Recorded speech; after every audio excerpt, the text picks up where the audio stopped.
নতুনকৈ ওলোৱা কুমলীয়া নৰসিংহৰ পাত কেইটামান তুলি আনিছোঁ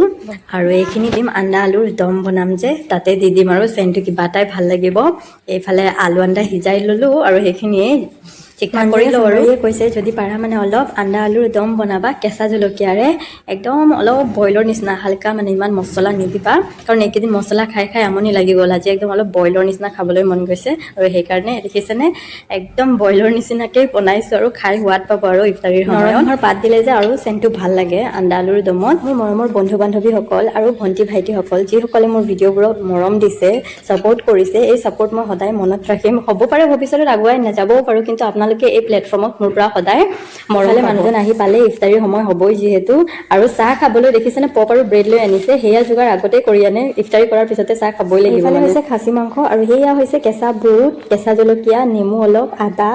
দি পিনি অলপ কেঁচাকৈ বনাই লৈছোঁ চানা আৰু এয়া হৈছে চাটনি নৰসিংহৰ পাত কেইটামান কেঁচা বুট আৰু আদা নহৰু ফ্ৰাই কৰা জলকীয়া আৰু দুটামান কাজু বাদাম আৰু নাৰিকলো দিছোঁ খাবলৈ সোৱাদ লাগিব বুলি চাটনি বনাই লৈছোঁ আৰু আজি ইমান